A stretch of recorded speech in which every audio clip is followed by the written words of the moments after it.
네, 안녕하십니까. 오늘 새 옷 입고 온 김정우입니다. 오늘 제가 목소리가 별로 안 좋아요. 네.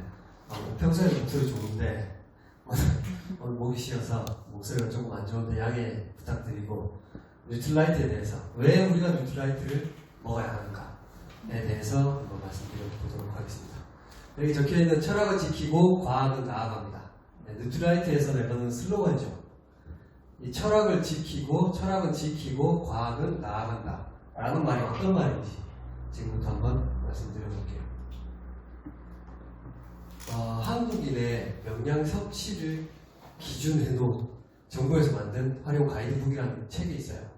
그 책을 보면 영양 섭취 기준의 종류 해서 여러 가지 것들이 있죠. 그 중에서 평균 필요량, 권장 섭취량, 충분 섭취량, 이렇게 세 가지로 구분을 해놓고 있어요. 이렇게 구분을 해놓은 네 가지죠. 네, 상한 섭취량까지 구분을 해놓고 있어요. 보시면 평균 필요량, 그리고 권장 섭취량, 그리고 충분 섭취량, 그리고 상한 섭취량, 이렇게 있죠.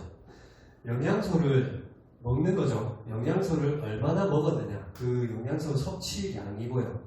그리고 위험, 부족할 위험, 그리고 과다할 위험.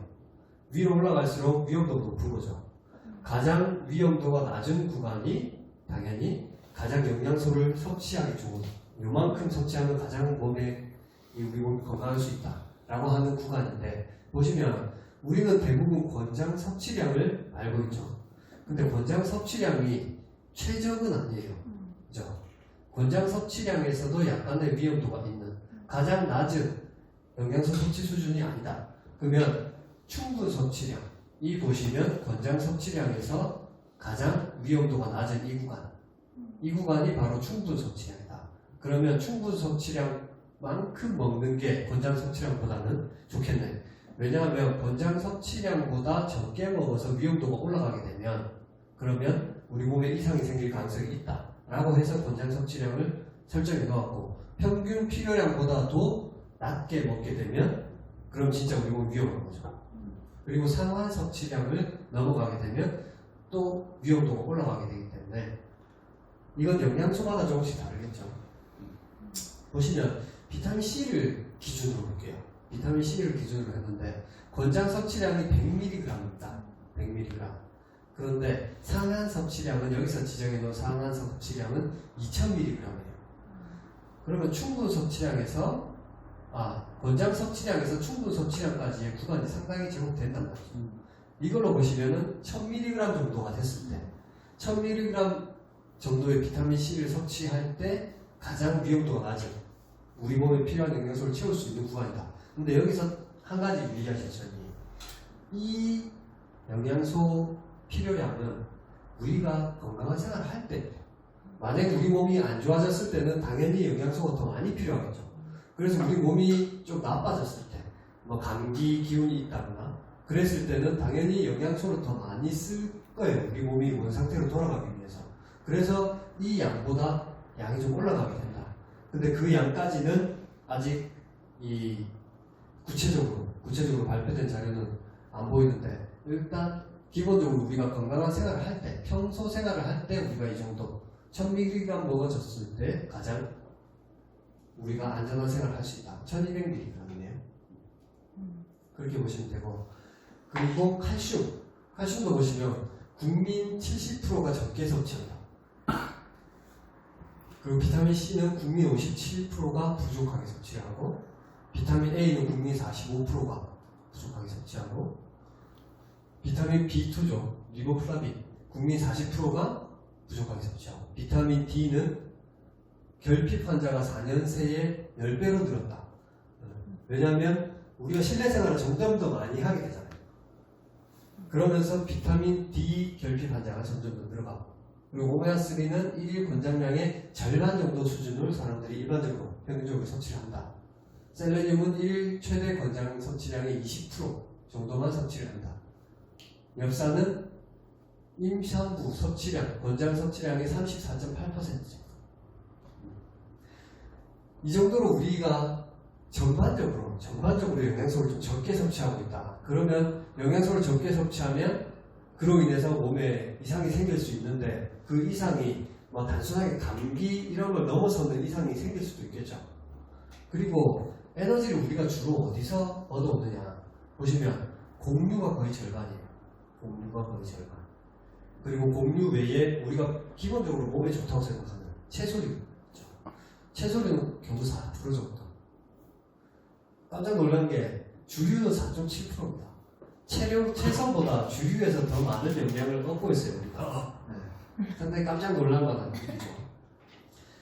이렇게 곡류나 주류, 육류 이런 크게 몸에 좋지 않은 이런 것들에서 우리가 주로 영양소를 채우고 있더라.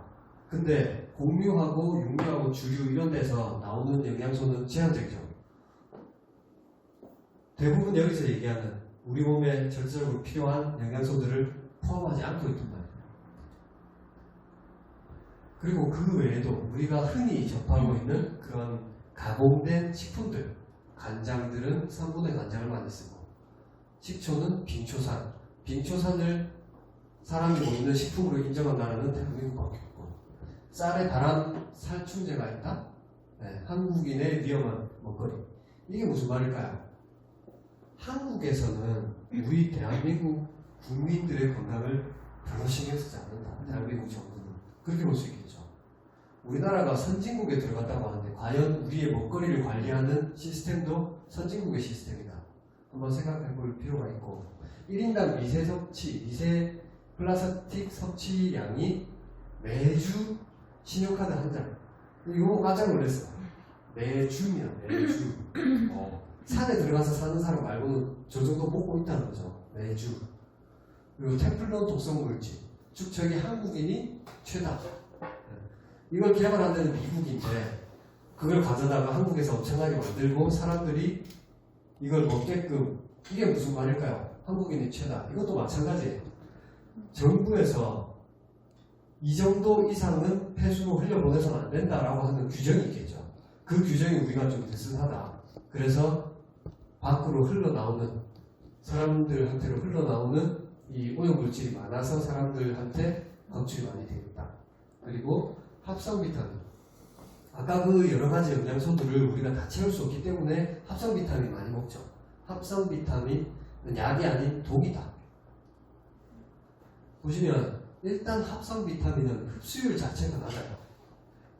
똑같은 비타민인데 채소로 먹는 비타민 C 100mg과 합성 비타민으로 먹는 비타민 C 100mg은 완전히 다르다는 거죠. 흡수율 자체가. 거기다가 그뿐만 아니고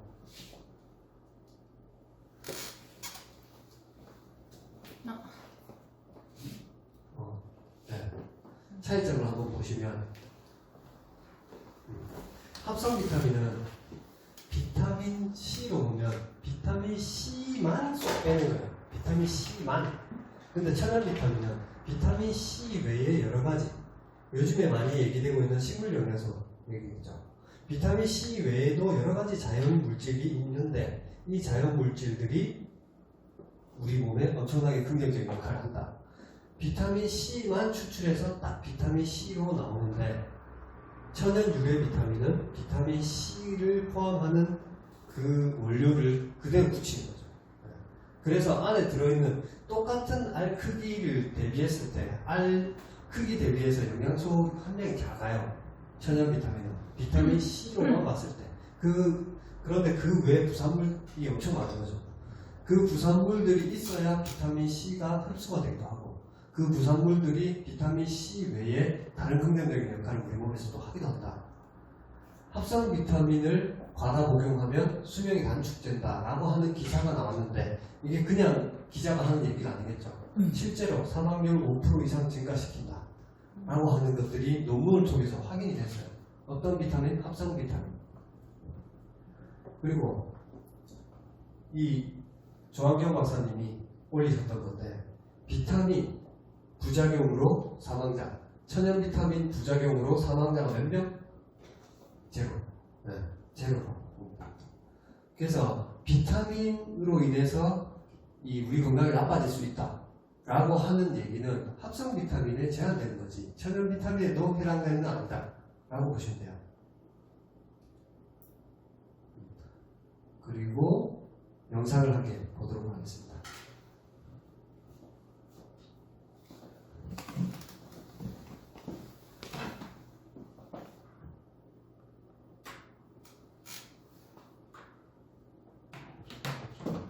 근데 글자가 나와서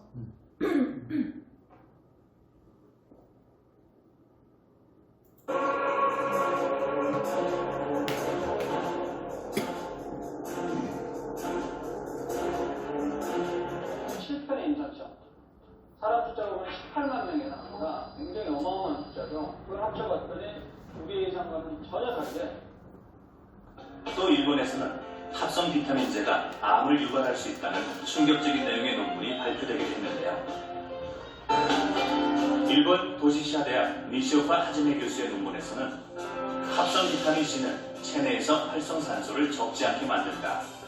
활성산소는 암세포를 만드는 유해물질이다라고.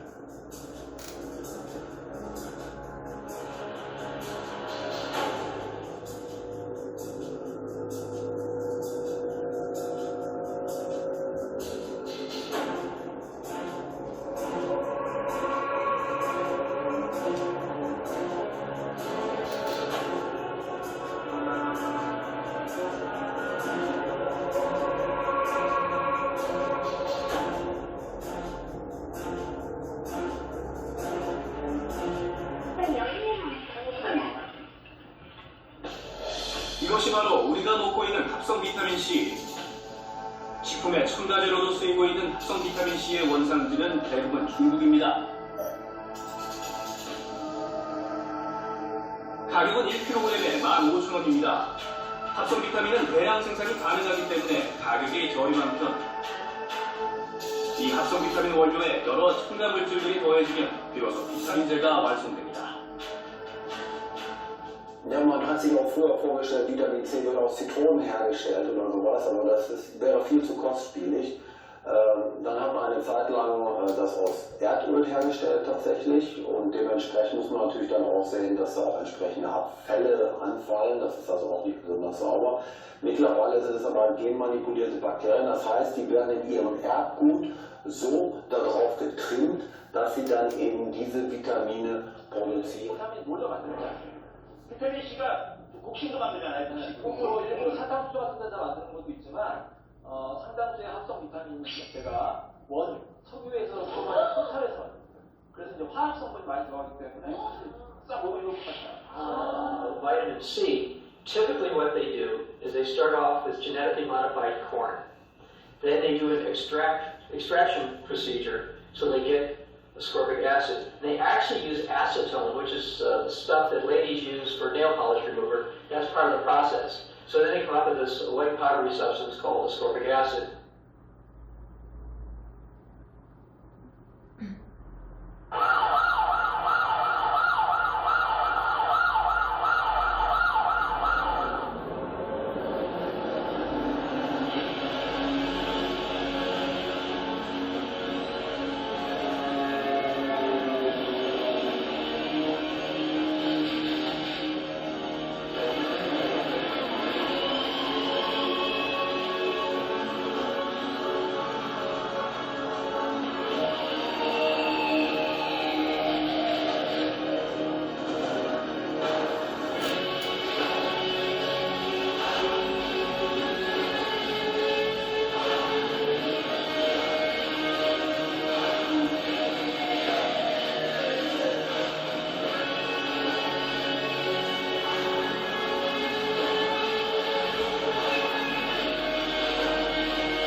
어때요? 뭐 다 알고 계신 분들도 계셨을 거고 처음 보는 분들도 계실 것 같은데 비타민 C 그뿐만 아니고 여러 가지 뭐 엽산이나 여러 가지 영양제를 만드는데 사람들이 좀 가리지 않는다. 이거를 어디서 가지고 오느냐. 막 구분하지 않고 그냥 화학식만 똑같이 생긴 거라면, 비타민C하고 똑같이 생긴 거라면 어떤 식으로든 그냥 만들기만 하면 된다. 그래서 사람들한테 팔기만 하면 된다라는 생각을 가지고 있는 것 같아요. 사실 우리가 먹는 거는 진짜 중요한 거 아닙니까? 그리고 아까 마지막에 나온 이 GMO에 대해서 한번 보면 유전자 변형을 통해 생산된 농작물을 얘기하는데, 보면 GMO 농수술 먹인 닭도 이미 여러 가지 문제점이 발생했고, GMO 농장에서도 돌연변이 나방이나 제초제 저항하는 슈퍼잡초 이런 것들이 발견이 되고 있어요. 이 여러 가지 이런 문제점들이 확인이 됐기 때문에, 그래서 GMO 작물에 대해서 완전히 표시를 해달라. 우리가 GMO 수입하지 말자는 게 아니다. GMO 수입을 해서 그 GMO 작물을 썼느냐 쓰지 않았느냐를 표시만 해달라 라는 청원을 올렸는데, 그것도 통과가 되지 않았어요. 우리나라는 확실하게 우리의 건강을 생각하지 않는 걸로 생각됩니다. GMO가 왜 안 좋냐? GMO가 안 좋은 이유가 여러 가지가 있는데, 그 중에서도 글리포세이트라고 하는 게 있어요. 글리포세이트라고 하는 거는 일단 여기 나오듯이 파이프 세정제입니다. 파이프 세정제인데 1970년대 자폐아 발생률이 10,000분의 1 정도였대요. 그런데 1976년에 몬산토라고 하는 회사에서 글리포세이트 파이프 세정제죠. 이 파이프 세정제를 이용해서 제초제를 만들었어요. 파이프 세정제를 풀에다가 뿌리니까 풀들이 죽더라 라고 해서 라운드업이라고 하는 제초제를 만들었어요. 그리고 이 몬산토에서 GMO 작물을 개발한 거죠. 왜? 제초제를, 이 라운드업이라고 하는 제초제를 풀에다 뿌리니까 아주 잘 죽어요. 근데 곡물도 죽고 잡초도 죽고 다 죽는 거예요.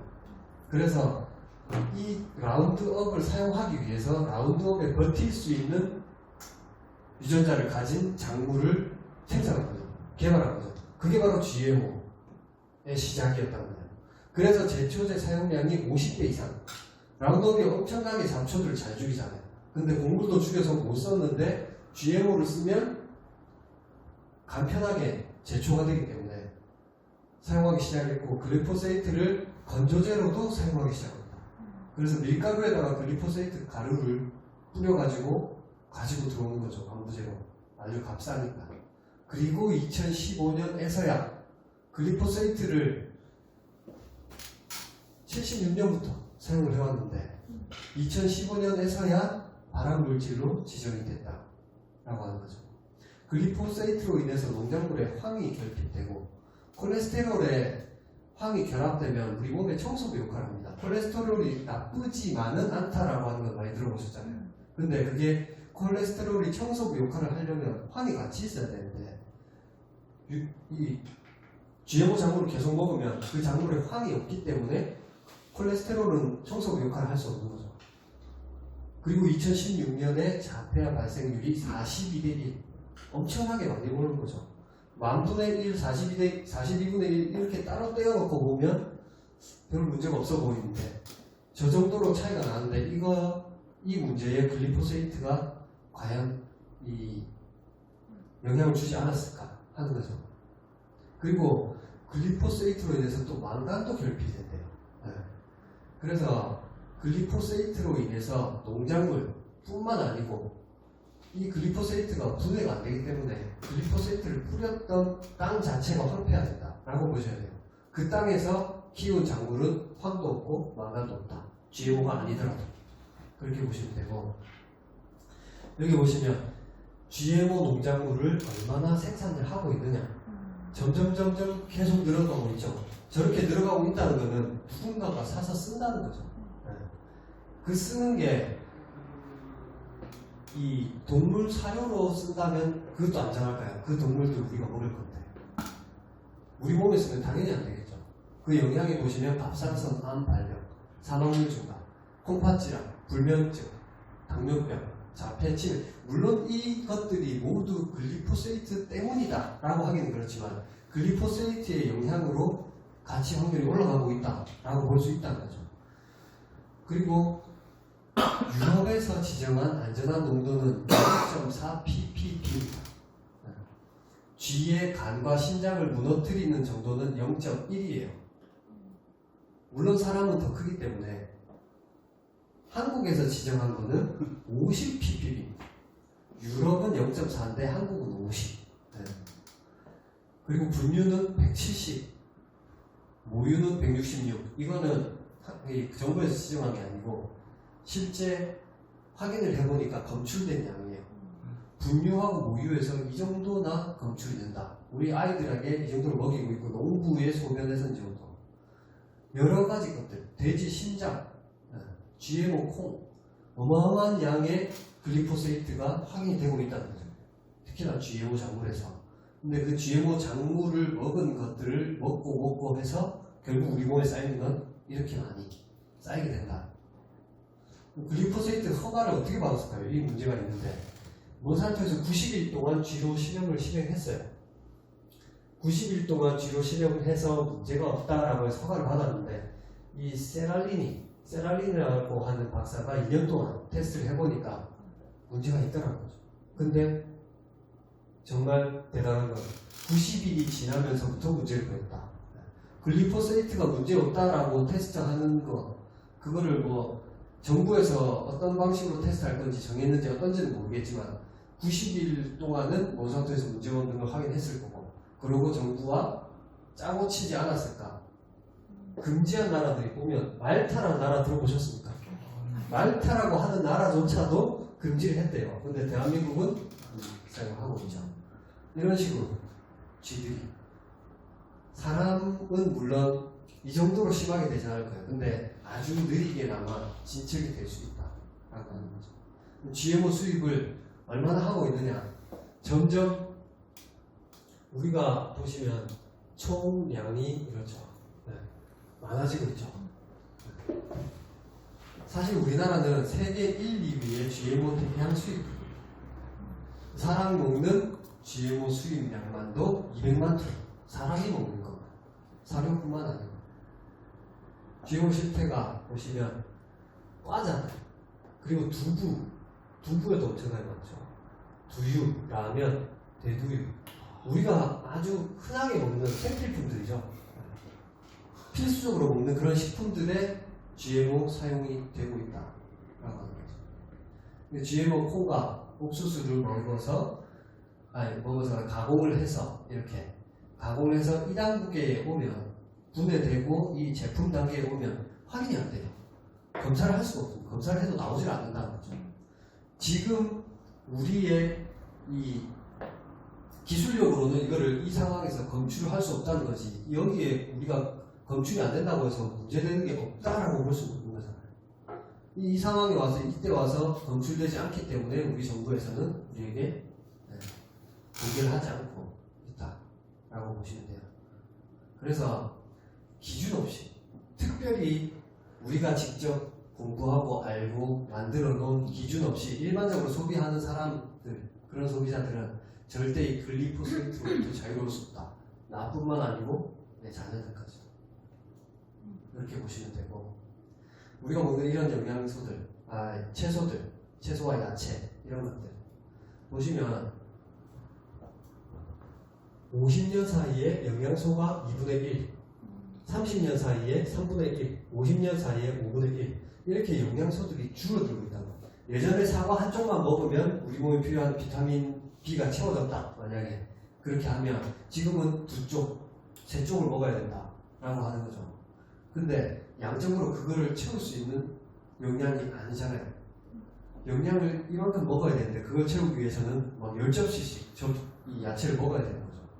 그럼 그걸 어떻게 채울 거냐.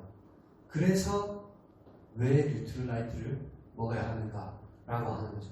합성 비타민 위험할 수 있다. 그런데 우리 몸에 필요한 영양소들은 채워줘야 그래야 우리 몸이 건강할 수 있다. 그러면 아주 건강한 정말 좋은 비타민 보충제를 먹어야 될 거 아닙니까?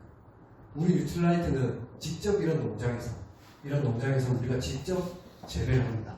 전 세계에 유일하게 농장을 직접 가지고 재배를 하고 있는 그런 비타민 회사죠. 전 세계에 이렇게 4개의 농장을 가지고 있고, 이 유기농으로 이 경작을 한다고 하는 이 서트도 받았고, 그러면 경작으로 제품이 어떻게 만들어지냐. 일단 공기 중에 질소를 땅속으로 불어넣는다. 예전에 우리 이모작 많이 했었잖아요. 겨울에 콩을 심어서. 그래서 질소를 땅으로 불어넣고 지렁이를 풀어서 밭을 정리한다. 공기 중에 질소를 콩을 통해서 땅속으로 풀어넣는다는 건 비료를 쓰지 않는다는 거죠. 비료를 쓰는 이유가 질소를 땅으로 풀어넣기 위해서인데, 그리고 지렁이를 풀어서 밭을 갈아요. 지렁이 중에 이집트 지렁이가 땅을 깊게 파고 들어가기 때문에. 그리고 자연적으로 퇴비를 만듭니다. 그 전에 농사를 지었던 농작물 위에 캡을 씌워서 이 자연적으로 죽게 만들어서 퇴비를 만들고, 그리고 원료 식물을 재배를 하기 시작해요. 재배하고 자연의 섭리로 원료 식물을 지킨다. 보시면 무당벌레, 잠자리, 유충, 매, 올빼미 등 이런 이 원래 우리 자연에 있는 것들을 가져다가 해충과 해수로부터 식물을 지키게 만들고, 그리고 가장 영양가가 높은 시기에 가장 높은 부분만, 왜 높은 시기에 높은 부분만 수확을 하느냐면 영양제 한 알의 크기는 제한이 되어 있어요.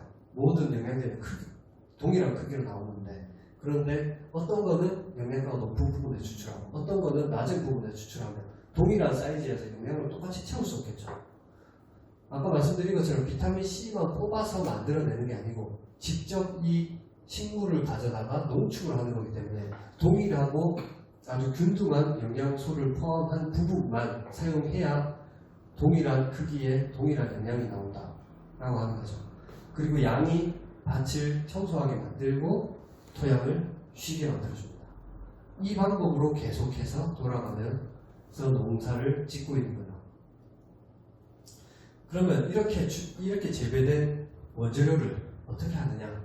대형 건조기로 식물을 탈수시킨다. 물기를 없애고, 그리고 잘게 분쇄를 하죠.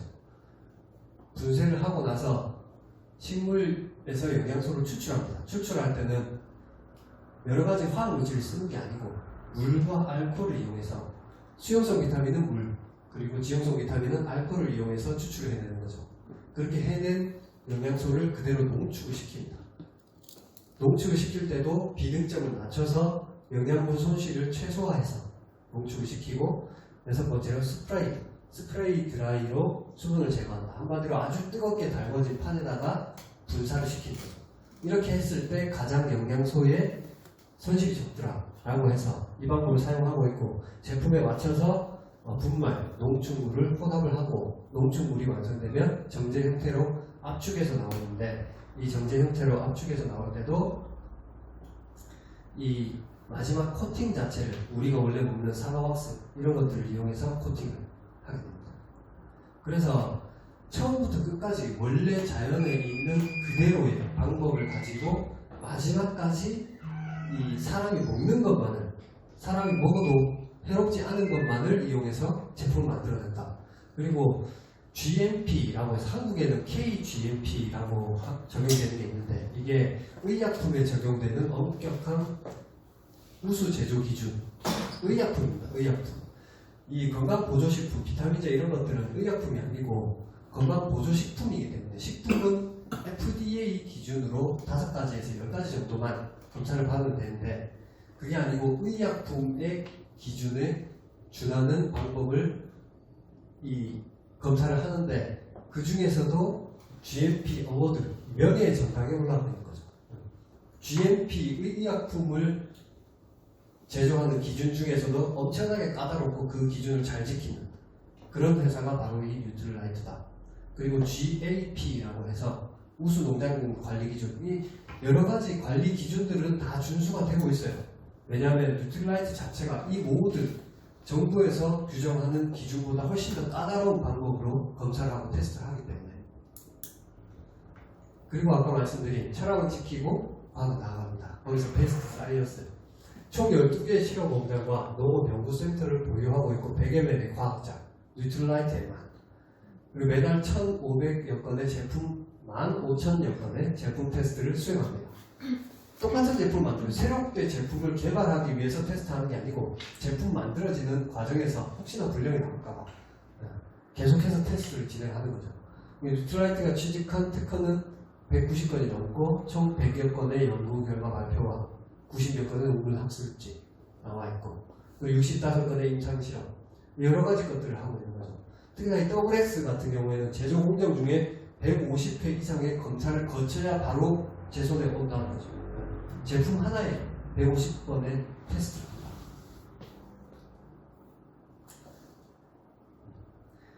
이 WX를 보시면 우리 종합 비타민이죠. 14가지 비타민과 10가지 미네랄 그리고 19가지 식물유효소 이것들을 다 포함하고 있는데 이것들이 다 어디서 왔느냐? 이렇게 많은 여러가지 식물들을 가지고 조합을 해서 이 영양소를 뽑아냈다는 거죠. 가장 효율적이고 가장 적합한 원료들을 이용해서 가장 사람들에게 필요한 영양소들을 뽑아서 만들어준다. 그리고 보시면 다른 영양제하고 조금 비교해보면 이 부분에서 차이가 많이 날 거예요. 원재료를 무조건 법률에 따라서 표시를 하도록 되어 있습니다. 근데 다른 이 건강 보조제 중에서도 비타민 14가지와 미네랄 10가지, 뭐 식물 영양소 19가지는 아마 잘 없을 거예요. 근데 비타민 14가지와 미네랄 10가지를 공급해주는 영양제들이 있을 건데 그 안에 원재료가 어떻게 되는가 한번 비교를 해보시면 엄청나게 차이가 많이 날 거예요. 우리 뉴트럴라이트 제품들은 거의 대부분이 식물에서 어떤 식물을 어떻게 농축해서 우리 앞에 갖다 주는지를 확인할 수 있는 방법이죠. 뉴트럴라이트 스토리 있는데 이 부분은 됐어요. 보시면 지금 현재 지금까지 뭐 글리포세이트니 뭐 여러 가지 앞에 보셨던 것들 이런 것들을 여러분이 알고 살았든 모르고 살았든 우리는 계속해서 접하고 있었을 거예요. 그로 인해서 지금 우리는 이렇게 살고 있는데 앞으로 지금부터 우리가 지금 배웠던 것들을 정확하게 걸러내고 지켜주지 않는다라고 하면 나중에 우리의 미래가 어떻게 될지 한번 생각해 보시고 우리가 어떤 것들을 알고 어떤 것들을 거르고 어떤 것들을 챙겨줘야 할지 내 몸과 우리 자녀들 어떻게 챙겨야 할지 한번 생각해 보는 시간을 가졌으면 좋겠습니다. 감사합니다.